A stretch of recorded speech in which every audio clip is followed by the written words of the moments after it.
നമസ്കാരം സുഹൃത്തുക്കളെ, welcome to my talk show. Persian ഗൾഫിൽ നിന്ന് എത്രയും വേഗം പിന്മാറാനാണ് ട്രംപിൻ്റെ ആഗ്രഹം, ട്രംപിൻ്റെ ശ്രമം. പക്ഷേ ഇറാൻ അതിനെ സമ്മതിക്കുന്നില്ല.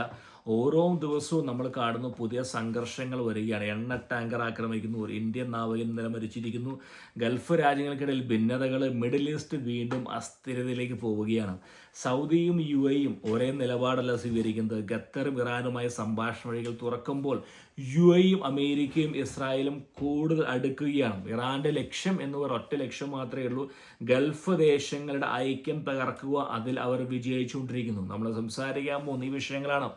ആദ്യമായി പറയട്ടെ, അതായത് ഓരോ ദിവസം രാവിലെ ട്രംപ് എന്ന് പറയുന്ന സമാധാന കരാറിലേക്ക് നമ്മൾ കടക്കാൻ പോവുകയാണ്. ഇത് കേൾക്കുമ്പോൾ അമേരിക്കൻ വിപണി മുകളിലേക്ക് ഉയരുന്നു, ആളുകൾ കാശുണ്ടാക്കുന്നു. വൈകുന്നേരമാക്കുമ്പോൾ ഇറാൻ വന്ന് പറയുന്നു ഇല്ല, ഞങ്ങൾ അംഗീകരിക്കില്ല എന്ന് പറയുന്നു. മാർക്കറ്റ് താഴേക്ക് വരുന്നു. പക്ഷെ ഇതിൻ്റെ ഇടയ്ക്ക് ഒരുപാട് കാര്യങ്ങൾ ഇതിന് ഉള്ളിൽ കൂടെ നടക്കുന്നുണ്ട്. ഒരുപാട് സംഭവങ്ങൾ, പല പല അധ്യായങ്ങളും കിടക്കുന്നു. ഇപ്പോൾ നമ്മൾ പറയാൻ പോകുമെന്ന് പറഞ്ഞാൽ വളരെ നിർണായകമായിട്ടുള്ള പല മാറ്റങ്ങളാണ് മധ്യപൂർവേഷ്യയിൽ സംഭവിക്കുന്നത്. ഏപ്രിൽ 28 UAE ഒപ്പേക്ക് നിന്ന് പിന്മാറുന്നത് പ്രഖ്യാപിച്ചു. മെയ് 4 അവരുടെ തന്ത്രപ്രധാനമായിട്ടുള്ള ഫുജേറയിലെ അവരുടെ എണ്ണ കേന്ദ്രത്തിലേക്ക് ഇറാൻ ആക്രമിച്ചിരിക്കുക. ഇറാനോട് പറഞ്ഞിരിക്കുന്നത് ഞങ്ങൾ ശ്രദ്ധിക്കുന്നു എന്നാണ് പറഞ്ഞിരിക്കുന്നത്. അതായത് സൗദിയുടെ പോയിന്റ് എന്ന് പറഞ്ഞാൽ അമേരിക്കയും ഇസ്രായേലും ഇടപെട്ടാണ് ഈ പറയുന്ന UAE പിന്മാറ്റം. അതായത് മധ്യപൂർവേഷ്യയിൽ വീണ്ടും അസ്ഥിരത, അശാന്തി. ഇത് മലയാളികൾക്ക് തീർച്ചയായിട്ടും ഒരിക്കലും ആശാവഹമായിട്ടുള്ളൊരു വാർത്തയായിരിക്കും. ലക്ഷക്കണക്കിന് മലയാളികൾക്ക് അന്നം തരും ദേശമാണ്. പക്ഷേ വരാൻ പോകുന്ന കാര്യം എന്ന് പറയുന്നത് അത്ര ശുഭകരമല്ല. കാരണം UAE ഒപ്പേക്കെന്ന് പോയിരിക്കുന്നത് സൗദിക്കുള്ള വളരെ ഭയങ്കര തിരിച്ചടിയായിരുന്നു. ഇതിന് പിറകിൽ അമേരിക്കയുടെ പ്രേരണയുണ്ടെന്ന് മനസ്സിലാക്കിയപ്പോൾ സൗദി അതിന് തിരിച്ചടി നൽകുകയാണ്. ഒരു പക്ഷേ ഇവിടെ നടക്കുന്ന ഒരുപാട് പേര് ചോദ്യങ്ങൾ ചോദിക്കുന്നുണ്ട്. അമേരിക്കയുടെ ബേസുകൾ, അമേരിക്കയ്ക്ക് മധ്യപൂർവേഷ്യയിൽ എങ്ങും ബേസുണ്ട്. അമേരിക്ക ബേസുകൾ പൂട്ടാനുള്ള ഒരു തെറുക്കത്തിലേക്കാണ് കാര്യങ്ങൾ മുന്നോട്ട് പോകുന്നത്. കാരണം കുവൈറ്റിൽ ബേസ് ഏകദേശം 60% നശിച്ചിരിക്കുന്നു.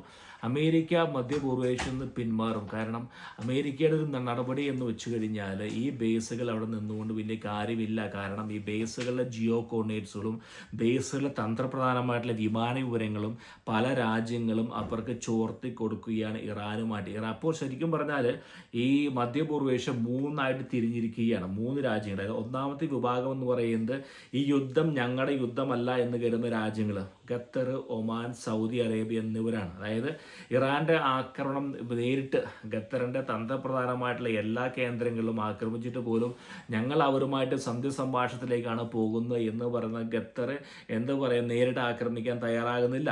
മറ്റൊരു പക്ഷം എന്ന് പറയുന്നത് UAE കണ്ടെയ്ൻമെന്റ്. UAE പറയുന്നത് എന്ത് വില കൊടുത്തും ഇറാനെ ഒതുക്കണം എന്ന് അവർ ആവശ്യപ്പെടുന്നു. അതിനുവേണ്ടി എന്ത് ചെയ്യാനും തയ്യാറാണ്. കാരണം അവർ പറയുന്നത് വെച്ചാൽ ഈ ഇറാൻ UAEക്ക് ഒരു ചെടിയും വെടിനിർത്തൽ പോരാ. ഇറാന്റെ മിസൈലുകളും ഡ്രോണുകളും ആണവ പദ്ധതികളും പ്രോക്സികളും എല്ലാം അവസാനിപ്പിക്കാൻ അവർ ആവശ്യപ്പെടുന്നു. വാഷിംഗ്ടണിലെ UAE അംബാസഡർ പറയുകയാണ് ഒരു സാധാരണ സീസ് ഫയർ പോരാ, അവിടെ വേണ്ടത് നമുക്കൊരു പരിഹാരം, അത് ശാശ്വതമായ പരിഹാരം. ഇതിവിടെ അങ്ങനെയാണ്. അബുദാബി കണ്ടെയ്ൻമെന്റ്, ഖത്തറാണെങ്കിൽ അനുനയം. ഇവിടെയാണ് സൗദി പറയുന്നത് വെച്ചാൽ സൗദി പറയുകയാണ് സൗദി രണ്ടുപേരുടെ കൂടെ പോകാൻ തയ്യാറ്. സൗദി പറയുന്നത് അമേരിക്ക, അതായത് സൗദിക്ക് ആരെയും വിശ്വാസമില്ല, അമേരിക്കനും വിശ്വാസമില്ല, അതോടൊപ്പം ഇറാനും വിശ്വാസമില്ല. പക്ഷേ ഇടയ്ക്ക് കുത്തിത്തിരിപ്പ് ഉണ്ടാക്കാൻ ശ്രമിക്കുന്നുണ്ട്. കാരണം ഇറാന്റെ ആഗ്രഹം പോലെ തന്നെ ഇത്രയും കാലമായിട്ട് ഒരു ഐക്യത്തിലൂടെ മുന്നോട്ട് പോരുന്ന മധ്യപൂർവേഷ്യയിലെ രാജ്യങ്ങളെല്ലാം ഈ തമ്മിലടിച്ച് പിരിയാൻ പോവുകയാണ്. കാരണം ഈ പല രാജ്യങ്ങളും തമ്മിലടിക്കാതിരിക്കാനായിട്ട് അല്ലെങ്കിൽ അവരെ ഇങ്ങനെ പിടിച്ചു നിർത്താൻ ഹെൽപ്പുണ്ടായിരുന്നു അമേരിക്കയുടെ ബേസ് ഉണ്ട് എന്നുള്ള പ്രതീക്ഷ കൊണ്ടാണ്. ആ ബേസുകൾ പൂട്ടാൻ അമേരിക്ക തീരുമാനിച്ചിരിക്കുകയാണ്. അമേരിക്കൻ അവിടുന്ന് പിൻവലിച്ചു കഴിഞ്ഞാൽ എന്തായി തീരും അവിടുത്തെ അവസ്ഥ? കാരണം സൗദിയും UAEയും ഖത്തറും, കാരണം ഖത്തറിന് വളരെ വ്യക്തമായിട്ട് അറിയാം ഈ നീക്കങ്ങൾക്ക് പുറകിൽ ഇസ്രായേലാണ്. ഇസ്രായേലിനെ പിടിച്ചടക്കാൻ ആഗ്രഹിക്കുന്നു. തീർച്ചയായിട്ടും വളരെ വളരെ ആശാവഹമായി. ശരിക്കും പറഞ്ഞാൽ നമുക്ക് മലയാളികൾക്ക് വളരെ ഒരു കരുത്ത് അല്ലെങ്കിൽ അവർക്ക് ഒരു പ്രതീക്ഷ നൽകുന്ന വാർത്തകളല്ല. കാരണം പല കമ്പനികളും പൂട്ടേണ്ട അവസ്ഥ വരും. അമേരിക്കൻ സേന അവിടെ നിന്ന് പോയ വലിയ സംഭവം എന്നല്ല പറയുന്നത്. പക്ഷേ ഒരു സുരക്ഷ ഇൻവെസ്റ്റേഴ്സിൻ്റെ, കാരണം ലക്ഷക്കണക്കിന് ഇൻവെസ്റ്റ്മെന്റ് പുറത്താണ് ഈ പറയുന്ന UAE ഓടുന്നത്. അതോടൊപ്പം തന്നെ ഖത്തർ ഓടുന്നത്. പോകുന്നത്. അതോടൊപ്പം തന്നെ ഇവരെല്ലാം കൂടും 500 വർഷത്തേക്ക് എടുക്കാവുന്ന വാതകമുണ്ട് ആർക്ക്, ഖത്തറിന്. എന്നാൽ പോലും ഒരു ഇൻവെസ്റ്റ്മെൻറ്റ് ഫ്രണ്ട്ലി അല്ല. അല്ലെങ്കിൽ അവിടെ തുടരെ ആക്രമണങ്ങൾ ഉണ്ടായിക്കഴിഞ്ഞാൽ ആ ഒരു അശാന്തി വന്നു കഴിഞ്ഞാൽ തീർച്ചയായിട്ടും മുന്നോട്ട് പോകില്ല. കാരണം സമാധാനമാണ്. പലരും ഈ പറഞ്ഞ മധ്യപൂർവേഷ്യയിലെ വിമാനങ്ങൾ ആശ്രയിക്കുന്നത് സുരക്ഷിതമുള്ള എയർലൈനാണ്, അല്ലെങ്കിൽ അവിടെ ഇറങ്ങിയാൽ പെട്ടെന്ന് കടക്കാം.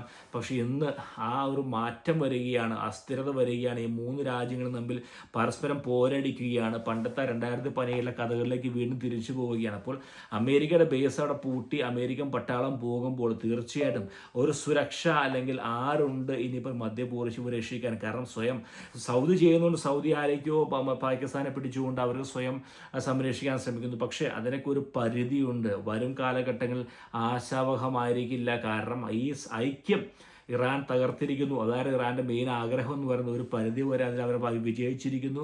യുദ്ധം തീരാൻ പോകുന്നില്ല. കാരണം പല രാജ്യങ്ങൾക്കും ഈ മധ്യപൂർവേഷ്യയിലെ എല്ലാ രാജ്യങ്ങൾക്കും അവരുടേതായിട്ടുള്ള വ്യത്യസ്തമായിട്ടുള്ള ഇൻട്രസ്റ്റ് ആണുള്ളത്.